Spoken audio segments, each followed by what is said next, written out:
Então, é só falar direto e me interromper, tá ok? Então, estamos no livro Obreiros da Vida Eterna, e a gente está numa parte em que eles estão falando dos descansos dos, digamos assim, dos gerentes dos trabalhos. E alguns vão para lugares mais elevados, outros aproveitam de uma outra forma. E aí o André está interrogando aqui o companheiro que está ao lado dele nesse trabalho. E você? Interroguei, talvez indiscreto. Onde passa recreios e entretenimentos? De conformidade com os estatutos que nos regem, possuo também minhas horas de repouso. Todavia, e sua voz tocou-se de velada tristeza, ainda não posso fruí-las em esferas mais altas. Desfruto-as nos campos da crosta, respirando o ar puro, tonificante dos pomares e jardins silvestres. O oxigênio por lá é mais leve que o absorvido por nós nesse círculo abafado de transição, onde há que lidar com resíduos de pensamentos humanos. Interessante isso, né? Porque a gente está cercado de resíduos de pensamento humano o tempo todo, né? E, às vezes, quando você chega, você encontra determinadas pessoas, às vezes que você conhece ou que você nem conhece, você sente uma carga. Não sei se vocês são assim, mas, às vezes, eu sinto uma carga, ou então fico extremamente cansada depois de uma conversa com algumas pessoas. Outro detalhe, por exemplo, você falou isso, e quando vai na natureza, é uma paz de espírito, uma leveza, sai bem revigorado. É justamente o oposto, como ele fala aí. E é tão interessante isso, que para a gente, a Terra é azul, vista do espaço, e para os amigos espirituais, a Terra é marrom, assim, sabe, uma cor escura, em virtude dos nossos pensamentos, é só isso. Interessante isso. E ele vai falar justamente isso aqui agora, né, da parte da natureza, o quanto é importante a gente se cercar de natureza. Eu acho que todos nós, né, moramos em regiões que têm uma natureza, no Brasil, né, tem muito da natureza exuberante, né? Aqui no Rio de Janeiro, Recife também, já morei em Recife, Brasília, eu conheci partes bonitas, quando fui lá conhecer daquela vez. Não conheço aonde a Cibele mora, em Pelotas, eu conheço o Rio Grande do Sul, assim, Rio Grande do Sul não, conheço,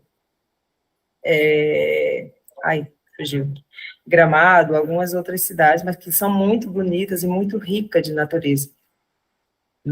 E isso a gente, às vezes, tirar um tempinho, se estou desequilibrada aqui por qualquer motivo que seja, eu estou, sei lá, com qualquer coisa, tira um tempinho, dá uma caminhada, que eu acho que já dá uma chacoalhada nas energias, né, e modifica. Tani, pode falar. Aqui em Pelotas a gente tem a praia de água doce e tal, mas realmente não frequento. Mas tem os lugares, sabe, tem o parque, assim, mais arborizado, tem os lugares bonitos, né? Mas eu queria contar, assim, que quando eu morava em Natal, que eu dava aula, né, eu tinha uma aluna que eu tinha bem essa sensação, ela era, assim, aluna nota 10, ela senta na frente, presta atenção em tudo, mas ela me sugava tanto energeticamente, né, quando era uma pessoa, quando ela estava em aula, eu ficava esgotada, a ponto que às vezes me dava até uns brancos do que eu tinha que falar. Aí eu dizia assim, pessoal, vamos tomar um cafezinho, para eu dar uma recuperada, sabe? Eu estava no meio da aula e daqui a pouco ia se esvaindo, minha mente ficava vazia, dava uns brancos, né? E claro, não tinha o estudo que hoje eu tenho, né? Não percebia que a gente tem formas de proteção energética, de recuperação, né? Mas agora tu falando, eu lembro assim que quando eu morava lá, às vezes eu só passava de ônibus pela praia e eu olhava o mar e aquilo já era tão revigorante para mim, sabe? Eu me sentia tão grata, era uma energia assim tão linda. Eu dizia, nossa, as pessoas às vezes juntam dinheirinho o ano todo para passar as férias, né? E eu passo aqui. Aí eu agradecia tanto, né, ficar olhando aquele mar lindo, aquele céu lindo, e vinha aquela energia, né, e É, às vezes a gente tem, assim, as coisas disponíveis e não percebe, né, hoje em dia eu já tenho consciência, né, das proteções, da recuperação energética e tal, né, antes eu não tinha e ficava super suscetível a essas coisas. é verdade. E o quanto que a gente pode ser grato por ver uma árvore, assim, na frente de casa, ou dentro de casa, ou qualquer coisa, que você pode fazer uma troca energética com essas coisas, e você fica bem mais equilibrado, né? Aqui, assim, o Rio, ele tem uma beleza exuberante, e tem muitos problemas, né? Mas esses problemas são de longas datas, e não cabe nem a gente aqui ficar falando sobre isso, porque aí traz uma energia que não é interessante. Mas a cidade em si é uma cidade belíssima, é uma cidade muito bonita, assim, é uma das cidades mais bonitas que eu conheço, e tem uma exuberância de morros, de natureza em si, de floresta, tem uma floresta aqui, tem mar, então, assim, tem lagos, então é um lugar muito bonito que você pode desfrutar. As pessoas, Natal também tem uma beleza incrível, Recife, você pode desfrutar por minuto, por uma vez por semana. Os japoneses costumam dizer que é interessante você tomar um banho de natureza, você ir numa floresta, você ir num parque que seja mais arborizado, né, para manter o seu equilíbrio. E a gente pode fazer isso. Às vezes a gente tem mais tempo de ir num shopping do que ir fazer uma caminhada. Então, assim, são também nossas escolhas, né? Muitas vezes. E o ritmo do dia a dia de cada um, né? Às vezes, o ritmo, às vezes você tem que, no final de semana, termina tendo que fazer isso ou aquilo, é muito individual. Você sabe que eu notava a diferença, assim, porque além de Natal ser esse lugar assim, o nosso trabalho era dentro da pós-graduação de engenharia florestal. Então a gente já trabalhava nesse meio, né? Trabalhava com espécies nativas, coletando sementes e tal. Então o nosso trabalho já era na natureza, né? Era uma outra atmosfera. E aqui em Pelotas, agora tu falou do Rio, né? Não sei se você sabe, mas aqui em Pelotas teve toda a questão das charqueadas, né? E foi uma época, assim, muito sanguinolenta, né? Tanto que tem livros que falam que aqui era o lugar que os escravos mais sofriam, né? Eram mais duros, até tanto os donos, os escravos, quanto as condições, né, atmosféricas, muito frio, né, passava muito frio e tal, e por muito tempo, assim, as pessoas que são médios, eles dizem que os nossos rios têm um rio de sangue que ainda corre, né, pela cidade, então tem uma psicosfera um pouco mais densa, né, eu noto a diferença quando eu viajo daqui para a Serra, assim, é um clima, uma atmosfera totalmente diferente, sabe? A gente sente a energia mais leve quando sai. Mas em compensação, né, por já ter essa karma histórico da cidade e tal, dizem que tem muitos benfeitores trabalhando sempre por aqui, sabe? Que é uma região com muitos benfeitores espirituais, né? Muitos hospitais e tal, justamente por causa desses espíritos que ficaram presos muito tempo aqui, né? É interessante. Ele fala aí, né, que ele vai para um local, para a crosta, né, um local com ar mais tranquilo, mais puro, né? Até, né, ele vai falando sobre isso. É bem interessante. E uma coisa que vocês estão falando aqui, Brasília, né? E eu trabalhei no Congresso, né, no Senado. E há muitos anos eu já tinha comentado isso aqui também. E era impressionante, gente.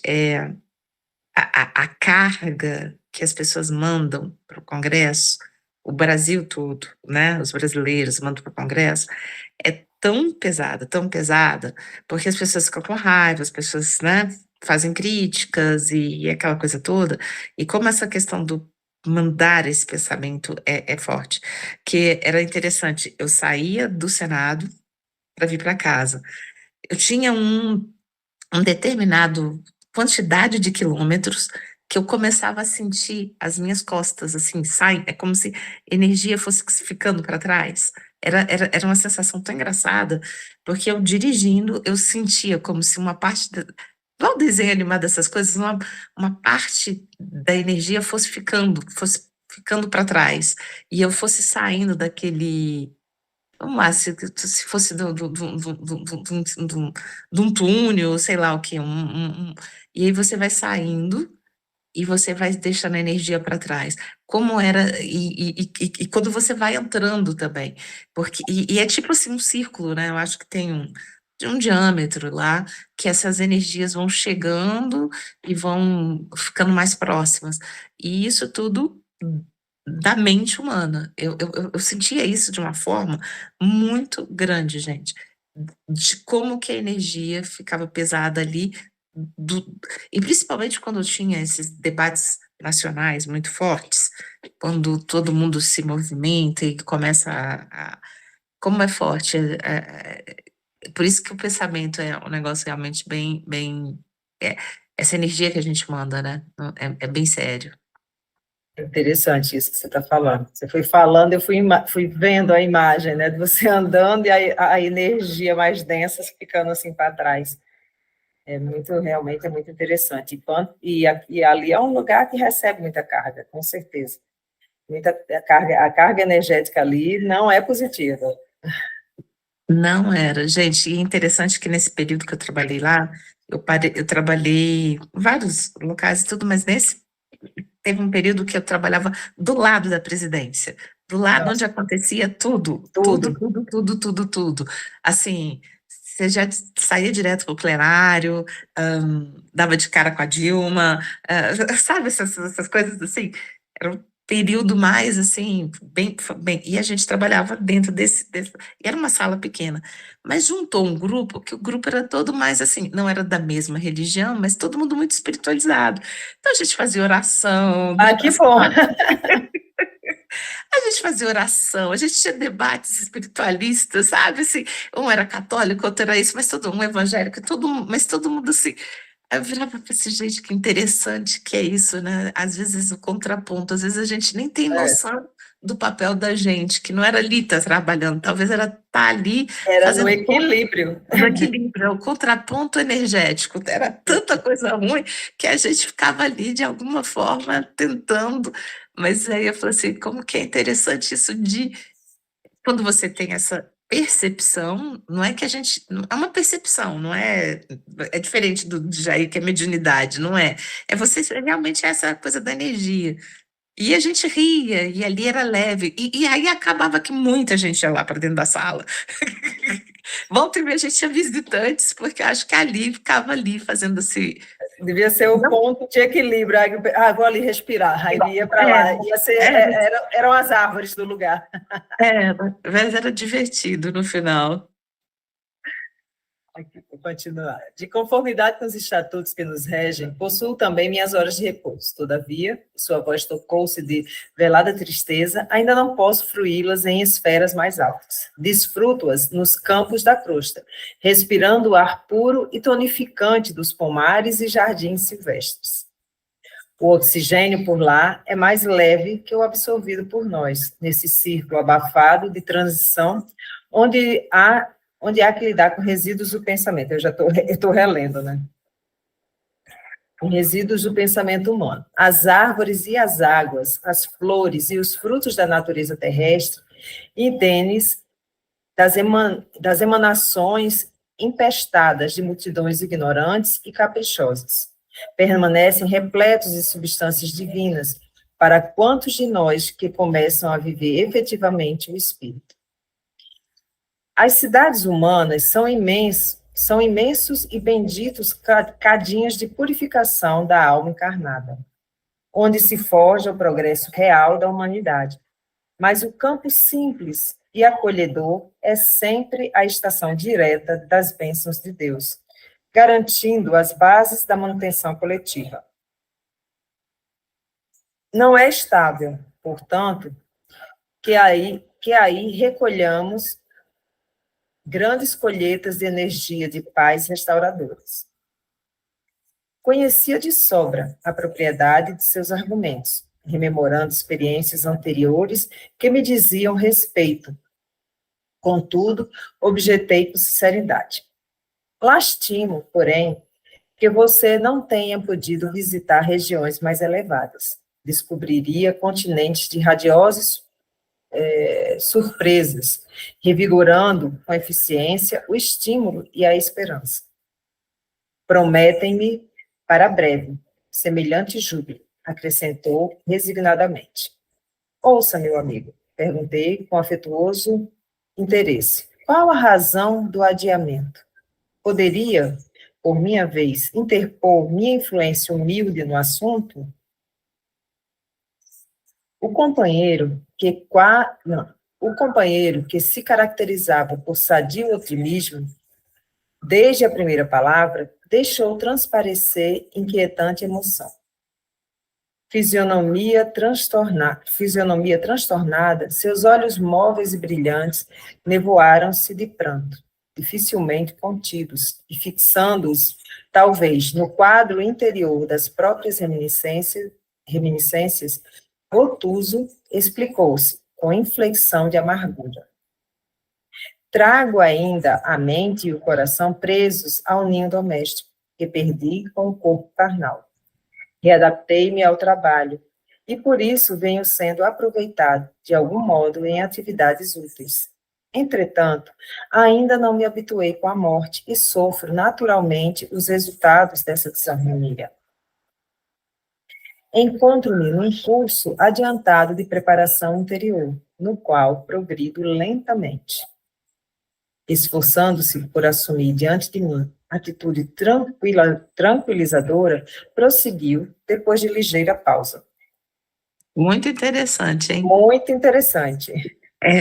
Porque a gente começou falando sobre os apegos, né, quando eu encontrei com você, né? Como Foi. que é isso? A gente para pensar nisso, né? Da gente desencarnar e desapegar-se totalmente dessas relações. Vocês sabem, eu estou vivendo esse processo, né? A minha irmã perdeu o meu sobrinho, essas coisas todas de perdas, assim, né? De luto. E uma das coisas que ela falou assim, ele vai estar bem, mas não sei o que, de visitar e tudo. E aí eu virei e falei assim, pelo amor de Deus, deixa ele ir, né? Deixa ele ir, ele não tem que vir aqui. E aí, em outras leituras que a gente já fez aqui, né? Essa importância da gente desapegar. Mas como é difícil, né? A gente acha que realmente desencarnar e, entre aspas, é nunca mais ver, né? Nunca mais ter contato com as pessoas que a gente, nunca mais eu vou ter contato com a minha filha, nunca mais eu vou ter contato com meu pai, com a minha mãe, que já se foram, nunca mais eu falo, né? Mas é isso, né? A gente ainda tem um grudinho aí de apego, né? Desculpe, posso Pode falar? falar? Pode, claro. Pegando esse gancho que vocês estão falando aí, vou fazer uma seguinte pergunta. Vocês amam a filha de vocês, tudo isso, tudo certo.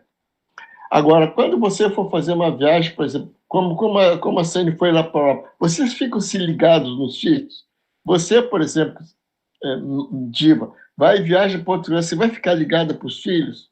Eu pergunto. É assim que acontece quando a gente morre.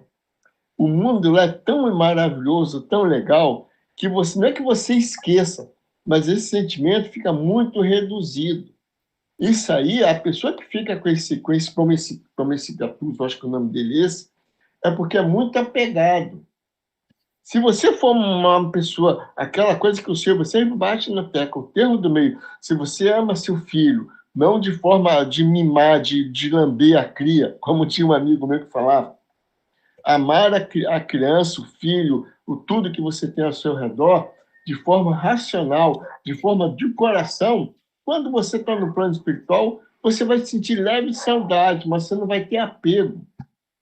Isso é fato, pessoal. Estou falando de um exemplo que eu estou dando para vocês. Isso acontece comigo quando estou do outro lado. A gente esquece desse lado. É tão maravilhoso. Eu falo para Diva, Diva, vamos supor o seguinte, se você ganhou agora $1 milhão, vamos conhecer toda a Itália, vamos conhecer Espanha. Puta, esquece, rapidinho.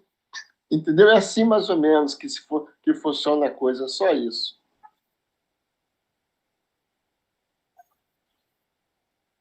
A Tamara Klink, num dos depoimentos dela, que ela ficou, né, 8 meses na Groenlândia, sozinha dentro de um barco, né, Congelado. lá, aquela coisa toda, e ela fala que chegou um momento em que ela esquecia até os rostos da mãe e da família dela. Não sei, você chegou a ver essa entrevista? Ela fala isso, né, que ela vai perdendo aquela coisa, né, disso, até porque ela estava vivendo outra experiência e tudo. Acho que talvez seja isso que o Jair está falando, né? Essa garota tem um pensamento muito interessante. Eu acompanho a Tamara Klink, que ela tem uma visão, ela é muito novinha, né? Ela tem 26 anos, eu acho. E ela tem uma visão diferenciada. E ela fala exatamente isso tipo um documentário. Mas dá licença, ela não é, ela foi mãe. Mãe é o sentimento. Não. O desapego tem que ser mais intenso, deu para você entender? Mesmo assim, vocês ficam com isso no coração, mas aí é um mundo maravilhoso que vocês vão se envolvendo e vai esquecendo. Deus, aquela coisa de toda Deus não viola a consciência, sabe? É uma coisa tão bem feita, tão bem planejada, que você pode ficar com esses sentimentos, porque cada ser humano é um ser humano. Eu não posso falar pelos outros, mas eu falo assim, dando esse exemplo de quando vocês estão fazendo uma viagem para um lugar que vocês adoram, você se lembra da família, se lembra, mas não fica com essa obsessão. Você vai ter vontade de querer visitar. Como é que tá fulano, hein? Se ela tivesse aqui, ela ia gostar tanto, ela aparece lá para você. Um exemplo está aí. Deu para você entender? Muda muita coisa, não é bem assim, pão, pão, queijo, queijo, não. Aí tem muitas nuances de cada ser humano é um universo, só isso.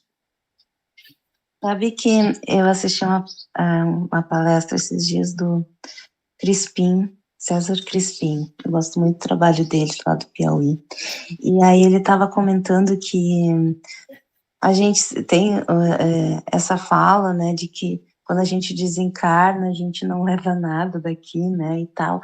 E ele dizia assim, essa fala, ela tá tão errada, porque quando a gente desencarna, a gente leva absolutamente tudo que é nosso.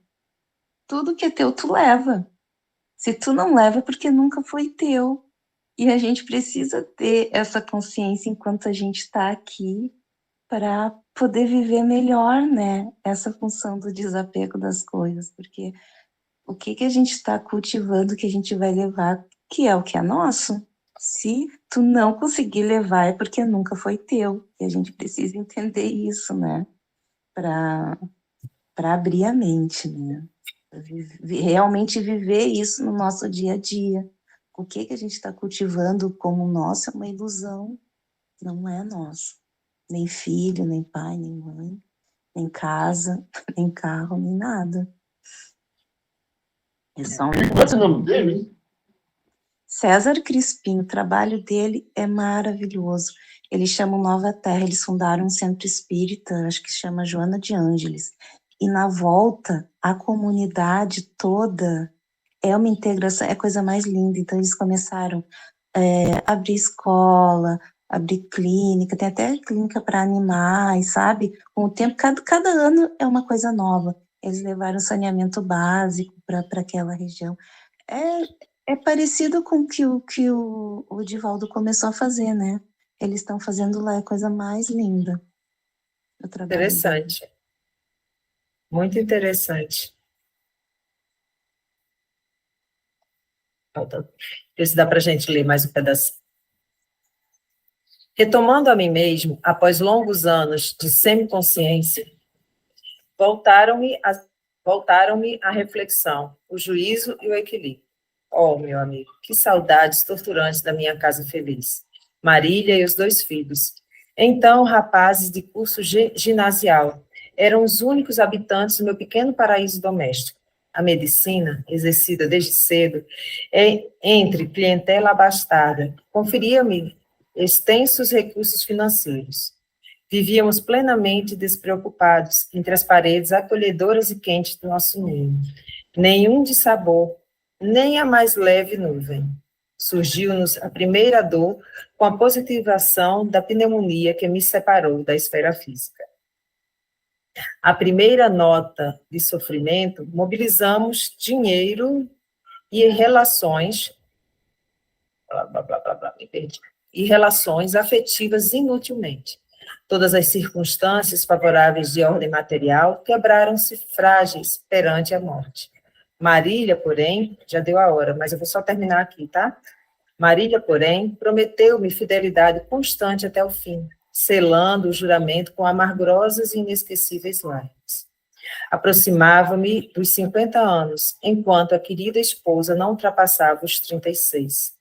Doía-me na alma deixá-la quase só no mundo, sem o braço do companheiro. Todavia, confiando nas promessas religiosas, acreditei que pudesse velar por ela e pelos filhos da região celestial. É muito grande esse vou parar aqui mesmo.